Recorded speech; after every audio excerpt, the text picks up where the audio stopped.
Hello बच्चों, कैसे हैं आप लोग। मैं हूं Nisha Jain. Welcome to my channel college master classes. ये हमारी कंपनी लॉ की सीरीज़ चल रही है और ये हमारे कंपनी लॉ का पार्ट 7 है। इसमें हम मेमोरेंडम ऑफ एसोसिएशन जो कि सेक्शन 4 है वो देखेंगे, अच्छे से समझेंगे मेमोरेंडम ऑफ एसोसिएशन क्या होता है, फिर मेमोरेंडम ऑफ एसोसिएशन के 6 क्लोजेज होते हैं उसके बारे में समझेंगे, एक एक क्लोज को अच्छे से डिटेल में पढ़ेंगे। ये सब हम इस वीडियो में कवर करेंगे। अगर आप हमारी कंपनी लॉ की सीरीज़ को फॉलो कर रहे हैं तो कमेंट सेक्शन में अपनी अटेंडेंस लगा दीजिएगा, ठीक है। तो अब हम इस लेक्चर में मेमोरेंडम ऑफ एसोसिएशन सेक्शन 4 शुरू करते हैं। सेक्शन 2 क्लोज 56 हमें क्या बताता है, यह हमें मेमोरेंडम ऑफ एसोसिएशन की डेफिनेशन बताता है। मतलब memorandum of association of a company is originally framed or altered from time to time in pursuance of any previous company law or of this act। Memorandum of association जो है वो एक framed document है जो हम time to time alter कर सकते हैं प्रीवियस कंपनी लॉ के हिसाब से और द करंट कंपनी एक्ट 2013 के हिसाब से। It is the base document, ये एक बेस डॉक्यूमेंट होता है किसी भी कंपनी को फॉर्म करने के लिए। It is the base document for the formation of the company and along with the articles of association it regarded as the constitution of the company. मतलब क्या कहा है कि मेमोरेंडम ऑफ एसोसिएशन जो होता है वो एक कंपनी के फॉर्मेशन के लिए एक बेस डॉक्यूमेंट होता है, एक नींव होती है कंपनी की, उसे हम मेमोरेंडम ऑफ एसोसिएशन कहते हैं, जिसमें कंपनी के बारे में सब कुछ लिखा होता है। मतलब एक आउटसाइडर अगर मेमोरेंडम को पढ़ लेता है तो वो कंपनी की सारी बातों को जान लेता है। मतलब वो जान लेता है कि ये कंपनी के ऑब्जेक्ट क्लोज में है या नहीं है, कंपनी की कैपिटल क्लोज में क्या है, कितनी लाइबिलिटी है, कैसी लाइबिलिटी है, कंपनी की लिमिटेड है, अनलिमिटेड है, गारंटीड लाइबिलिटी है, ये सब मेमोरेंडम ऑफ एसोसिएशन में कवर होता है। नेम क्या है, अनडिजायर्ड तो नहीं है नेम, ये सब बातें हम मेमोरेंडम ऑफ एसोसिएशन में कवर करते हैं। फिर क्या कहें, मेमोरेंडम ऑफ एसोसिएशन और आर्टिकल्स ऑफ एसोसिएशन मिलकर कॉन्स्टिट्यूशन ऑफ द कंपनी बनता है। एक कंपनी का कॉन्स्टिट्यूशन कहते हैं मेमोरेंडम ऑफ एसोसिएशन और आर्टिकल्स ऑफ एसोसिएशन को कंपनी का कॉन्स्टिट्यूशन कहते हैं, ठीक है। तो ये हमने एक बेसिक इन्फॉर्मेशन ली है मेमोरेंडम ऑफ एसोसिएशन के बारे में। अब है object of registering a memorandum of association. It contains object of which company is formed. ये जो मेमोरेंडम ऑफ एसोसिएशन है इसमें कंपनी किस पर्पस के लिए फॉर्म हुई है ये ऑब्जेक्ट लिखा जाता है मेमोरेंडम ऑफ एसोसिएशन में। And therefore identity is possible scope of its operation beyond which it's action can not go. और जो स्कोप है कंपनी का वो लिखा जाता है और कंपनी उसके स्कोप के बियॉन्ड तो नहीं जा रही है, ऐसा कोई काम तो नहीं कर रही है। जैसे ये कंपनी है, ठीक है, ये कंपनी ये हम कंपनी मानते हैं, ये कंपनी है। अब जो ये इस कंपनी का स्कोप है, अब जो ये कंपनी है ये कोई ऐसा वर्क तो नहीं कर रही है जो इसके स्कोप के बाहर जा रहा है, ऐसा काम तो नहीं कर रही है ना कोई कंपनी जो इसके स्कोप के बाहर जा रहा है, ऐसा काम तो नहीं कर रही है, उसको हम कहेंगे scope beyond the work that company do. और अगर कंपनी कोई ऐसा काम कर रही है जो कंपनी के स्कोप से बाहर जा रहा है तो उसे हम अल्ट्रा वायरस कहेंगे, ठीक है। यही कहा गया है यहाँ पे, it contains object of which the company is formed and therefore identity is possible scope of its operation beyond which it's action can not go. मतलब कंपनी कोई भी ऐसा काम नहीं कर सकती है जो उसके स्कोप के बाहर हो। It enable share holders, creditors and all those who deal with the company to know what its power are and what activities it can engage। Memorandum of association में लिखा हुआ होता है कि कंपनी के पास क्या पावर है, कंपनी क्या एक्टिविटीज़ कर सकती है, ये सब जो है मेमोरेंडम ऑफ एसोसिएशन में लिखा होता है, जो कि शेयर होल्डर्स को, क्रेडिटर्स को कंपनी के साथ ट्रांजैक्शन डील करने में हेल्प करता है। फिर है a company can not depart from provisions contained in the memorandum, however imperative may be necessity for the departure। Company कोई भी वही कहा है कि ऐसा कोई भी काम नहीं कर सकती है जो उसके प्रोविजंस के खिलाफ हो। It can not enter into a contract और इंगेज इट एनी ट्रेड और business which is beyond power confessed on it by memorandum. जो पावर मेमोरेंडम में इन्होंने प्रिस्क्राइब नहीं की है, जो काम इन्होंने मेमोरेंडम में नहीं लिखा है, जो ट्रेड और बिजनेस वो कंपनी नहीं कर सकती। कंपनी वही ट्रेड और बिजनेस कर सकती है या उससे रिलेटेड ही एक्टिविटीज़ कर सकती है जो उन्होंने मेमोरेंडम ऑफ एसोसिएशन में प्रिस्क्राइब किया है, ठीक है, तो ये हमने समझा है। अब हम समझेंगे clauses of memorandum of association. Memorandum of association के 6 क्लोज होते हैं, एक एक को हम डिटेल में समझेंगे।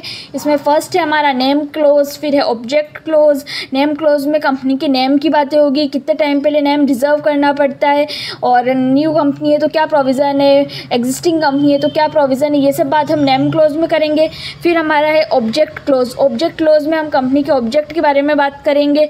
फिर है लाइबिलिटी क्लोज। लाइबिलिटी क्लोज में देखेंगे कंपनी की लाइबिलिटी लिमिटेड है, अनलिमिटेड है, गारंटीड है, ये सब हम लाइबिलिटी क्लोज में कवर करेंगे। फिर है कैपिटल क्लोज। कैपिटल क्लोज में बात करेंगे कितनी सब्सक्राइब कैपिटल है, कितनी पेड अप कैपिटल है, इन सब के बारे में बात करेंगे। डोमिसाइल क्लोज के बारे में बात करेंगे, इसके अंदर कंपनी के रजिस्टर्ड ऑफिस के बारे में बात करेंगे कि कहाँ सिचुएटेड होता है। फिर है सब्सक्रिप्शन क्लोज में हम बात करेंगे कंपनी के सब्सक्राइबर्स के बारे में, फर्स्ट सब्सक्राइबर का नेम, एड्रेस, ये सब हम बात करेंगे। तो ये मैंने आपको एक ओवरव्यू दिया है सारे क्लोजेस का, अब एक एक को डिटेल में समझेंगे। सबसे पहला क्लोज है हमारा मेमोरेंडम ऑफ एसोसिएशन का name close. Name close, name stated in the memorandum, यहाँ पे ए है, name stated in the memorandum shall not be identical with और resemble to nearly to name of existing company. मतलब जो आपकी company का नाम है वो आइडेंटिकल नहीं होना चाहिए और बहुत जाना, मतलब किसी और कंपनी से ना आइडेंटिकल होना चाहिए, ना सिमिलर होना चाहिए किसी और कंपनी से, कोई भी एग्जिस्टिंग कंपनी से।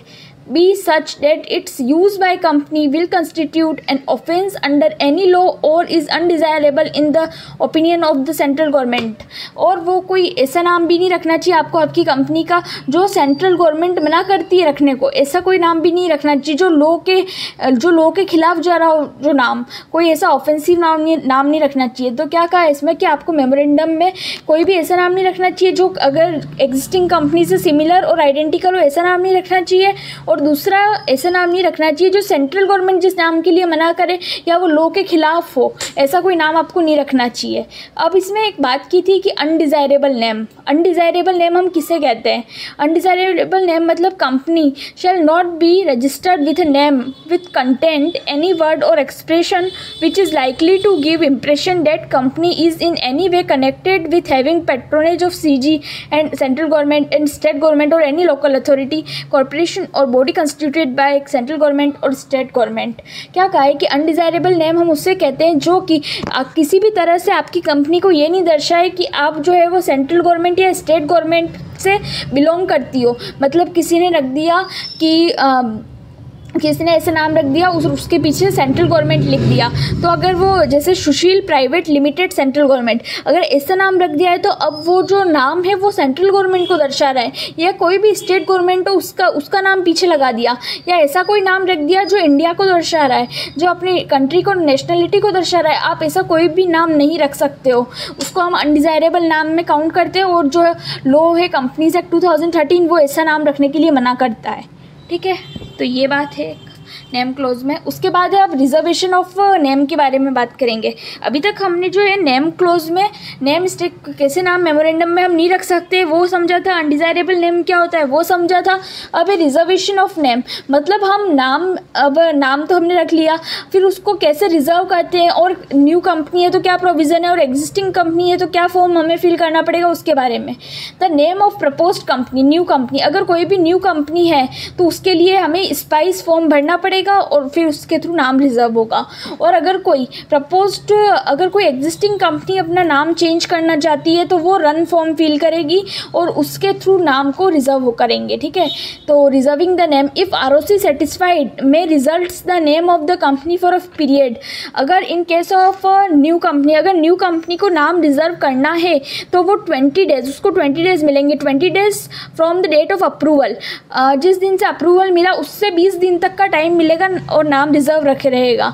और अगर कोई एग्जिस्टिंग कंपनी है तो उसके पास 60 डेज तक का टाइम है from the date of approval. ठीक है, in case of change of name, अगर जैसे न्यू कंपनी है तो चेंज तो हो गई नहीं, मतलब नई नाम रखना पड़ेगा। तो नेम रिजर्वेशन के लिए जिस दिन से डेट ऑफ अप्रूवल मिला उस दिन से 20 डेज तक का टाइम होता है। और जो एग्जिस्टिंग कंपनी है वो अगर नाम चेंज कराना चाहती है तो उसके लिए 60 डेज का टाइम है from the date of approval से। ठीक है, फिर है हमारा during this this period the company is required to submit other documents for incorporation, और इस पीरियड में आपको अगर नाम रिजर्व करा है, इस पीरियड में आपको जो अदर डॉक्यूमेंट्स से रिलेटेड टू इनकॉर्पोरेशन वो सब भी आपको सबमिट करने पड़ेंगे। तो ये हमने रिजर्वेशन ऑफ नेम के बारे में समझा। अगर न्यू कंपनी है तो स्पाइस, एग्जिस्टिंग कंपनी है तो रन फॉर्म, और न्यू कंपनी है तो 20 डेज़ के लिए रिजर्व रह सकता है, और एग्जिस्टिंग कंपनी है तो 60 डेज़ के लिए रिजर्व रह सकता है। उसके बाद है हमारा कैंसिलेशन ऑफ नेम। अब अगर कभी कोई गलत नाम, अगर जैसे हमने अनडिज़ायरेबल नाम या टू नियरली जो आइडेंटिकल ऐसा नाम अगर हमने रख लिया है, तो उसके बाद जो है कैसे हम कैंसिल करें नेम को, ये सब, या कैसे सेंट्रल गवर्नमेंट हमें कैंसिल करने का ऑर्डर देगी, ये सब है। After reservation of name it is found that the name was applied by furnishing wrong और इम्पैक्ट इन्फॉर्मेशन देन इट में, जो आपने नाम रखा है वो आपने गलत रखा है, आइडेंटिकल रखा है, या कुछ ऐसा नाम रख दिया जो आपके बिजनेस से सिमिलर नहीं है, तो फिर if a company has not been incorporated, अगर कंपनी इनकॉर्पोरेटेड नहीं हुई है, the reserve names shall be cancelled and the person who has made application shall be the liable to penalty up to 1 lakh. ठीक है, अगर कंपनी इनकॉर्पोरेटेड नहीं हुई है तो जो है बस पेनल्टी लग जाएगी 1 लाख, जिसने ये नाम रिजर्व किया है उस पर्सन पे 1 लाख की पेनल्टी लग जाएगी। फिर if a company has been incorporated, अगर कंपनी इनकॉर्पोरेटेड हो चुकी है तो द रजिस्ट्रार में आफ्टर, यहाँ पे में है, ए है यहाँ पे, ठीक है, मैं after giving the company and opportunity of being heard, वो अगर कंपनी इनकॉर्पोरेटेड हो गई है तो रजिस्ट्रार जो है एक अपॉर्चुनिटी देगा कुछ कहने का, कि आपको सफाई में, कंपनी को सफाई में कुछ कहना है तो ठीक है, नहीं तो फिर वो ऑर्डर पास कर देगा। Direct the company to change its name within a period of 3 months, की 3 महीने, चलो 3 महीने के अंदर अंदर अपना नाम चेंज करो कंपनी का। After passing ordinary resolution, general meeting में ऑर्डिनरी रिजोल्यूशन पास करो और 3 महीने के अंदर नाम चेंज करो। फिर अगर वो ये भी ऑर्डर दे सकता है, take action for striking of the name of the company from the registrar of company, register से नाम को हटवाने का भी ऑर्डर दे सकता है कि ये नाम को स्ट्राइक ऑफ कर दो। और फिर है make a petition for winding up of the company, और ये भी कह सकता है कि चलो कंपनी को बंद करो, तुमने गलत नाम के साथ इनकॉर्पोरेटेड किया, इनकॉर्पोरेटेड भी हो चुकी है कंपनी और गलत के नाम के साथ इनकॉर्पोरेटेड हुई है, तो बस कंपनी को वाइंड अप कर दो। तो ये 3 ऑर्डर दे सकता है रजिस्ट्रार। एक बार कंपनी की बात सुनेगा कि कंपनी कुछ कहना चाहती है तो ठीक है, नहीं तो ये 3 ऑर्डर दे सकता है। Direct the company to change its name within a period of 3 months, 3 महीने के अंदर अंदर कंपनी का नाम चेंज करो ऑर्डिनरी रिजोल्यूशन से, या फिर स्ट्राइकिंग ऑफ द नेम, या फिर वाइंडिंग अप का कह सकता है कंपनी को। ठीक है, उसके बाद है हमारा, तो हमने नेम क्लोज को अच्छे से समझा है। अब हमारा आएगा object clause of the company. अब मेमोरेंडम ऑफ एसोसिएशन का सेकंड क्लोज आता है ऑब्जेक्ट क्लोज। ऑब्जेक्ट क्लोज में it contents the object for which the company is formed and any matter considered necessary furtherance and thereof identity possible scope of its operation. जो भी company के scope में, scope मतलब जो भी company कर सकती है एक्टिविटीज़, जो भी कंपनी का स्कोप है, जो भी कंपनी काम करेगी, एक्टिविटीज़ में इंगेज करेगी, कॉन्ट्रैक्ट कर सकती है, वो कंपनी के ऑब्जेक्ट क्लोज में लिखा होगा। ये कहा है कि identify the possible scope of its operation. फिर सेकंड है it enables shareholders, creditors and all those who deal with the company to know what its power are, what activities it can engage. Company किस activities में engage रह सकती है, क्या काम करने की कंपनी के पास पावर है, ये सब ऑब्जेक्ट क्लोज में आएगा। फिर है द मेमोरेंडम। एक मेमोरेंडम जो है वो पब्लिक डॉक्यूमेंट है of the companies act. Every person entering into a contract with the company is presumed to have a knowledge of the condition content therein. जो भी कंपनी के, जो भी पर्सन जो है पब्लिक है, आउटसाइडर है, वो कंपनी के साथ अगर कॉन्ट्रैक्ट कर रहा है तो वो प्रिज्यूम मतलब कंपनी ये मानेगी या लो भी ये मानेगा कि जो भी पर्सन कंपनी के साथ कॉन्ट्रैक्ट कर रहा है उससे नॉलेज होना चाहिए कंपनी के बारे में, कंपनी का काम कर रही है, कंपनी के पास क्या पावर है, कंपनी किस एक्टिविटीज़ में इंगेज है, मतलब ये होना चाहिए। मेमोरेंडम एक पब्लिक डॉक्यूमेंट है और जो भी पर्सन कंपनी के साथ कॉन्ट्रैक्ट कर रहा है वो मेमोरेंडम पढ़ के कंपनी के साथ कॉन्ट्रैक्ट करना चाहिए, उसको मेमोरेंडम की जानकारी होगी, यही कंपनी प्रिज्यूम करेगी। फिर है the share holders much know the purpose for which is money can be used by the company and what risk he is taking in making the investment. मतलब शेयर होल्डर्स जो है उनको पता होना चाहिए उनका पैसा किस चीज़ में यूज़ हो रहा है और जो कंपनी है उसने कितनी रिस्क ले रखी है, किस में इन्वेस्ट कर रखा है, ये सब जो है शेयर होल्डर्स को पता होना चाहिए। फिर है a company can not part from the provisions content in the memorandum memorandum, companies जो है वो जो प्रोविजंस मेमोरेंडम ऑफ एसोसिएशन में लिखे हैं, कंपनी उसके बाहर नहीं जाएगी, उसके बाहर कोई भी काम नहीं करेगी। जो उसके डिपार्चर में, मतलब जो उसके स्कोप में आ रहा है, जो स्कोप में जो भी एक्टिविटीज़ आ रही है बिजनेस से रिलेटेड, बस वही काम कर सकती है। मतलब कंपनी का बिजनेस है कपड़ों का, तो कंपनी मिठाई का कोई काम, स्वीट्स की कोई शॉप नहीं खोल सकती, ऐसा कोई भी काम नहीं कर सकती है। कंपनी बस वही काम कर सकती है जो उसके बिजनेस से रिलेटेड है। अगर कंपनी कोई ऐसा काम करती है जो उसके मेमोरेंडम ऑफ एसोसिएशन के ऑब्जेक्ट क्लोज में नहीं लिखा है, तो हम उसे वॉइड मानेंगे और ये अल्ट्रा वायरस केस कहेगा। और ये अगर सारी शेयर होल्डर्स भी एग्री कर दे कि ये काम सही है, तो भी ये काम सही नहीं कहलाएगा, ये काम वॉइड ही कहलाएगा। अगर कंपनी ऑब्जेक्ट क्लोज के बियॉन्ड जाके कोई भी काम करती है, मेमोरेंडम की बियॉन्ड जाके कोई भी काम करती है तो ठीक है। तो ये है कंपनी के ऑब्जेक्ट क्लोज में। अब इसका थर्ड क्लोज है लाइबिलिटी क्लोज और फोर्थ क्लोज है कैपिटल क्लोज। मतलब क्या है ना, इसमें मेमोरेंडम ऑफ एसोसिएशन में सबसे बड़ा क्लोज नेम क्लोज था, उसके बाद हमने ऑब्जेक्ट क्लोज पढ़ा, वो भी इंपॉर्टेंट था। अब ये छोटे छोटे क्लोजेज है, लाइबिलिटी क्लोज, कैपिटल क्लोज, तो देखते हैं इसके बारे में। फिर लाइबिलिटी क्लोज में the clauses covers detail on liability of members of company whether limited और अनलिमिटेड। अब लाइबिलिटी मेमोरेंडम के लाइबिलिटी क्लोज में जो लिमिटेड बाय शेयर्स है कंपनी, उसके बारे में, अगर कोई कंपनी लिमिटेड बाय शेयर्स है तो उसके बारे में पता चलेगा। अनलिमिटेड कंपनी है तो उसके बारे में भी लिखना पड़ेगा, और अगर कोई कंपनी गारंटी कंपनी है तो उसके बारे में भी बताना पड़ेगा। तो क्या लिख रखा है, पढ़ते जाते हैं और समझते जाते हैं। In case of a company limited by shares that liability of its members is limited to the amount unpaid if any on held by them.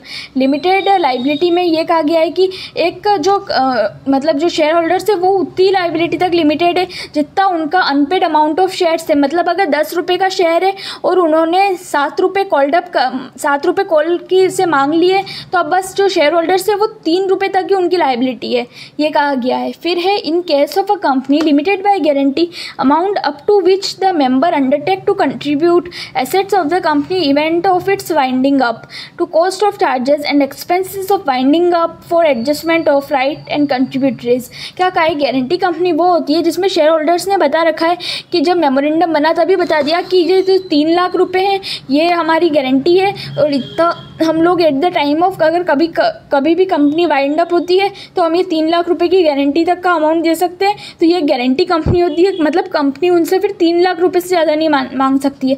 जितना अमाउंट उन्होंने गारंटी के लिए प्रिस्क्राइब किया है at the time of the memorandum, बस उनकी liability उतने पैसे तक ही है।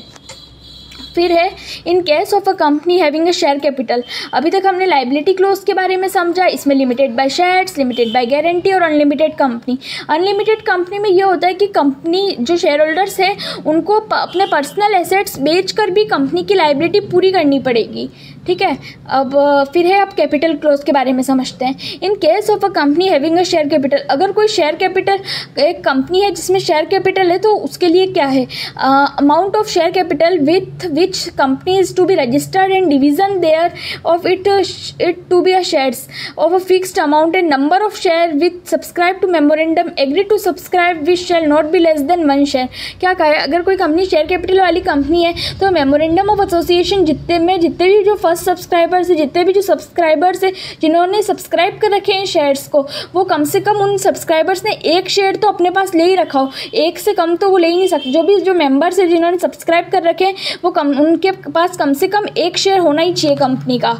Number of shares of each subscriber to memorandum intends to take indicate opposite his name. और जो भी सब्सक्राइबर्स है, जैसे ये सब्सक्राइबर्स है, अब ये जो भी सब्सक्राइबर्स है यहाँ पे इनके नंबर ऑफ शेयर्स होने चाहिए। जैसे इन्होंने 2 लिए, इन्होंने 1 लिया है, कम से कम 1 तो हर को लेना ही पड़ेगा, तो उनके नंबर ऑफ शेयर्स होने चाहिए और यहाँ पे उनके नाम लिखे हुए होने चाहिए।